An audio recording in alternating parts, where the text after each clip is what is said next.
Assalamualaikum warahmatullahi wabarakatuh. Di sini kami dari kelompok 2 akan mempresentasikan makalah Identitas Nasional dan Globalisasi dalam mata kuliah Pancasila dan Pendidikan Kewarganegaraan. Dosen pengampu Bapak Rudi Santoso, MH, IMH. Di sini saya Dini Kusuma, NPM 2021030009 sebagai moderator sekaligus pemateri 1.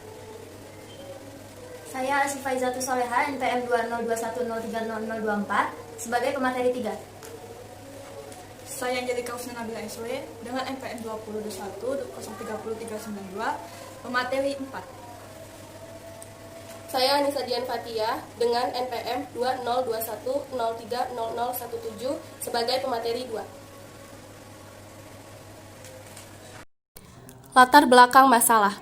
Pada era globalisasi ini, ideologi Pancasila bisa saja menguasai dunia. Kapitalisme dapat mengubah masyarakat dan menjadi sistem internasional yang menentukan nasib ekonomi sebagian besar bangsa-bangsa dunia. Secara kapitalisme juga dapat mempengaruhi sistem sosial, politik, dan budaya masyarakat di berbagai negara. Dalam kondisi ini, di mana negara-negara nasional telah dipengaruhi prinsip kapitalisme, lambat laun, negara-negara kebangsaan akan semakin terdesak. Dalam menghadapi kondisi seperti itu, tentu sangat tergantung kemampuan bangsa yang bersangkutan mempertahankan jati dirinya.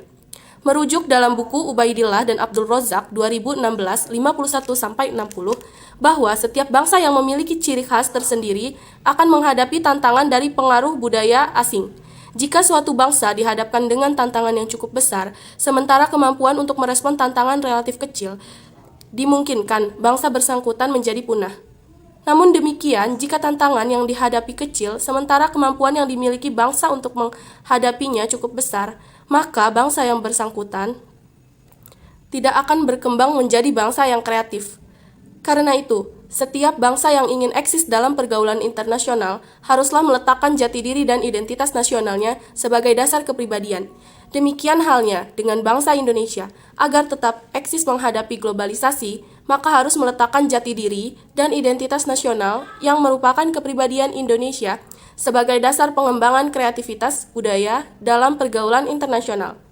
Diharapkan justru dalam menghadapi globalisasi dan berbagai tantangan di beberapa negara cenderung menghancurkan nasionalisme, kesadaran nasional Indonesia bangkit kembali. Materi yang pertama yaitu hakikat dan dimensi identitas nasional. Yang pertama, hakikat identitas nasional. Kata nasional merujuk konsep kebangsaan. Kata nasional tersebut merupakan kelompok-kelompok persekutuan hidup yang lebih besar dari sekedar pengelompokan berdasar pada ras, agama, budaya, bahasa, dan sebagainya. Oleh karena itu, identitas bangsa lebih cenderung pada pengertian politik atau yang disebut dengan political unity. Adapun faktor lainnya identitas bersama atau kelompok yaitu 1. Primordial. Faktor primordial meliputi ikatan kekerabatan, kesamaan suku bangsa, daerah asal, bahasa, dan adat istiadat. 2. Sakral. Faktor sakral dapat berupa kesamaan agama yang dipeluk masyarakat atau ideologi yang diakui masyarakat yang bersangkutan. Yang ketiga, tokoh.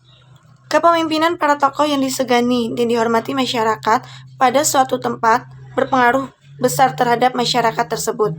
Yang keempat, kesatuan dalam pluralitas kehidupan.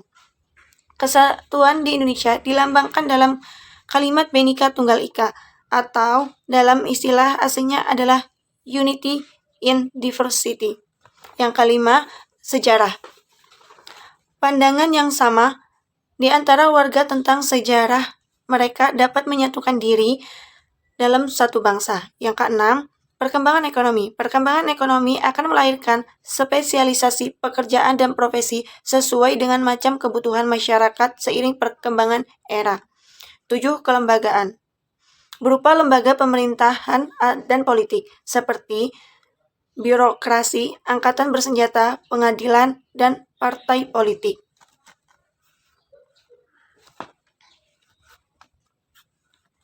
Yang kedua, dimensi identitas nasional. Secara umum, terdapat beberapa dimensi yang menjelaskan kekhasan suatu bangsa. Unsur-unsur identitas itu secara normatif berbentuk sebagai nilai, bahasa, adat istiadat, dan letak geografis. Beberapa dimensi dalam identitas nasional antara lain yaitu 1. Pola perilaku 2. Lambang-lambang 3. Alat-alat perlengkapan 4. Tujuan yang ingin dicapai suatu bangsa. Beberapa dimensi dalam identitas nasional antara lain yaitu 1. Pola perilaku 2. Lambang-lambang 3. Alat-alat perlengkapan 4. Tujuan yang ingin dicapai suatu bangsa. B. Identitas nasional. Identitas nasional adalah konsep suatu bangsa tentang dirinya. Ciri khas suatu bangsa adalah penanda utama identitas bangsa tersebut.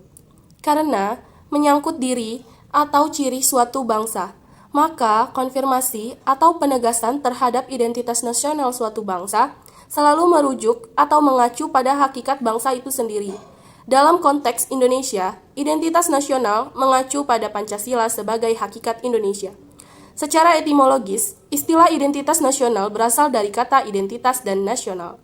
Kata identitas berasal dari kata identity, yang memiliki pengertian secara harfiah, ciri, tanda, atau jati diri yang melekat pada seseorang, kelompok, atau sesuatu sehingga membedakannya dengan yang lain. Mengacu pada pengertian tersebut, identitas tidak hanya merujuk pada individu atau perseorangan, tetapi juga pada kelompok. Adapun beberapa pandangan terkait pengertian identitas nasional sebagai berikut. 1. Muhammad Erwin. Identitas nasional adalah sifat khas yang melekat pada suatu bangsa atau yang lebih dikenal dengan kepribadian atau karakter suatu bangsa. 2. Tim Nasional Dosen Pendidikan Kewarganegaraan. Identitas nasional adalah kepribadian nasional atau jati diri nasional yang dimiliki suatu bangsa yang membedakan satu bangsa dengan bangsa yang lain. C. Unsur-unsur pembentukan identitas nasional. Identitas nasional Indonesia pada saat ini terbentuk dari 6 unsur, yaitu sejarah perkembangan bangsa Indonesia, kebudayaan bangsa Indonesia, suku bangsa, agama, dan budaya unggul. Berikut ini gambaran umum mengenai unsur-unsur pembentukan tersebut sebagai berikut. 1. Sejarah. Bangsa Indonesia mengalami kehidupan dalam beberapa situasi dan kondisi sosial yang berbeda sesuai perubahan zaman. Yang kedua, suku bangsa. Golongan sosial yang khusus, yang bersifat askriptif atau ada sejak lahir, yang sama coraknya dengan golongan umum dan jenis kelamin.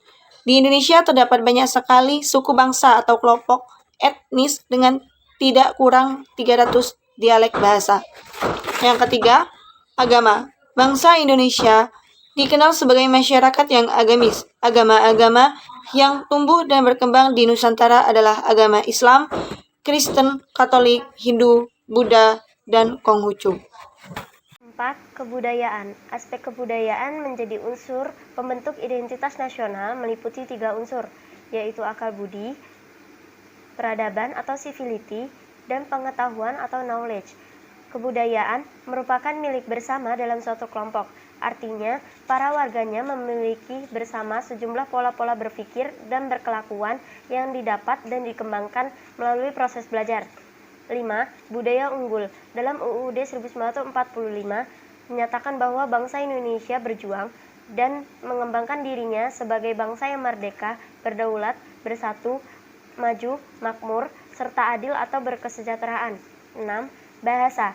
Bahasa adalah salah satu atribut bangsa di samping sebagai identitas nasional. Bahasa Indonesia dikenal sebagai bahasa Melayu yang merupakan bahasa penghubung atau lingua franca berbagai etnis yang mendiami Kepulauan Nusantara. Liberalisasi, universalisasi, westernisasi, deterialisasi. Jadi, secara umum, globalisasi dapat diartikan sebagai suatu perubahan dalam bentuk semakin bertambahnya keterkaitan antara masyarakat dan faktor-faktor yang terjadi akibat transkulturalisasi dan perkembangan teknologi modern. Dalam hal ketahanan bangsa, saat ini setidaknya terdapat peluang dan tantangan dalam berbagai bidang yang menjadi pokok persoalan. A. Bidang politik. 1. Demokrasi yang menjadi sistem politik sekarang, apakah sudah mampu mewujudkan dan mengaspirasi suara rakyat dan kesejahteraan? 2. Politik luar negeri yang bebas dan aktif. 3. Good government yang ditandai dengan prinsip partisipasi, transparansi, rule of law, responsive, efektif, serta efisien. B. Ekonomi. Jaga kestabilan ekonomi makro dengan menstabilkan nilai tukar rupiah. 2. Menyediakan lembaga-lembaga ekonomi modern seperti pasar modal dan perbankan. 3. Mengeksploitasi sumber daya alam secara profesional dan tidak merusak alam. C. Sosial budaya. 1. Meningkatkan kompetensi sumber daya manusia melalui demokratisasi pendidikan. 2. Penguasaan dan pemanfaatan teknologi. 3. Menyusun kode etik dan standarisasi profesi sesuai dengan karakter bangsa. Globalisasi dalam perspektif Islam. Dapat kita ketahui dari Al-Quran dan hadis, globalisasi dalam Al-Quran yang pertama dapat ditemukan dalam Al-Quran Surat Al-Hujurat ayat 13. A'udzu billahi minas syaitonir rajim. Bismillahirrahmanirrahim. Ya ayyuhan nasu inna khalaqnakum min dzakarin wa unsa wa ja'alnakum syu'uban wa qabaila lita'arafu. Inna akramakum indallahi atqakum. Innallaha alimun khabir. Artinya, hai manusia, sesungguhnya kami menciptakan kamu dari seorang laki-laki dan seorang perempuan, dan menjadikan kamu berbangsa-bangsa dan bersuku-suku, supaya kamu saling kenal mengenal. Sesungguhnya, orang yang paling mulia di antara kamu di sisi Allah ialah orang yang paling takwa di antara kamu. Sesungguhnya Allah Maha Mengetahui lagi Maha Mengenal. E. Multikulturalisme antara nasionalisme dan globalisme. Sekitar tahun 1950-an di Kanada, istilah multikulturalisme itu mulai digunakan untuk menggambarkan masyarakat Kanada di perkotaan yang multikultural dan multilingual. Kaitannya multikultural dengan nasionalisme dan globalisme ialah bahwa ia merupakan jawaban bagi penyatuan kedua paham yang terlihat berbeda tersebut. Multikultural merupakan suatu tawaran konkret yang diajukan beberapa kaum intelektual, termasuk diantaranya Aziu Mardi Azra dan Khomarudin Hidayat dalam upayanya membangun Indonesia. Dan menurut beliau, konsep multikultural ini itu hanya mungkin terwujud bila pertama, konsep multikultural ini difahami secara luas oleh masyarakat Indonesia. Yang kedua, kesamaan pahaman mengenai multikultural. Selain itu, ada 5 hal penting yang dikemukakan para pakar mengenai hubungan multikulturalisme dengan Pancasila sebagai satu kesatuan, yaitu yang pertama, multikulturalisme itu suatu pandangan yang berorientasi praktis. Yang kedua, multikulturalisme itu harus menjadi grand strategi masa depan. Yang ketiga, memposisikan multikulturalisme sebagai perwujudan Pancasila. Yang keempat, multikulturalisme menjadi sebuah ruh dan semangat toleransi antara kebudayaan yang berdampingan. Yang kelima, perubahan dari cara pandang masyarakat majemuk atau di mana dominasi masih dilihat setidaknya sebagai prioritas menjadi multikulturalisme dalam memandang Pancasila. Nah, di sini pada intinya multikulturalisme itu adalah kesediaan menerima kelompok lain secara sama sebagai kesatuan tanpa memedulikan perbedaan budaya, etnik, gender, dan agama. pengertian multikulturalisme itu menjadi konsep yang menyebar dan dipandang penting bagi masyarakat majemuk dan kompleks di dunia. Multikulturalisme di antara nasionalisme dan globalisasi dalam sejarah nasionalisme di Indonesia itu melalui beberapa tahap. Yang pertama, itu ditandai dengan tumbuhnya perasaan kebangsaan dan persamaan nasib. Yang kedua, bentuk nasionalisme Indonesia yang merupakan kelanjutan dari semangat revolusioner pada masa perjuangan kemerdekaan. Yang ketiga, nasionalisme persatuan dan kesatuan kelompok oposisi yang tidak sejalan dengan pemerintah. Yang keempat, nasionalisme kosmopolitan dengan bergabungnya Indonesia dalam sistem global internasional. Nasionalisme di Indonesia yang kosmopolitan itu adalah nasionalisme yang disemangati oleh multikulturalisme. Yang pertama, itu merupakan bagian yang tak terpisah dari proses pengglobalnya. Yang kedua, merupakan pengembangan baru dari mundurnya modernisasi. Yang ketiga, merupakan bagian yang tak terhindarkan dari runtuhnya primordialisme. Bab 3. Penutup. Kesimpulan. Identitas nasional ialah suatu ungkapan nilai-nilai budaya suatu bangsa yang bersifat khas dan membedakan dari bangsa lain. Unsur-unsur identitas terdiri dari sejarah, kebudayaan, agama, suku bangsa, dan bahasa. Globalisasi secara umum bermakna perubahan dalam bentuk semakin bertambahnya keterkaitan antara masyarakat dan faktor-faktor yang terjadi akibat transkulturasi dan perkembangan teknologi modern.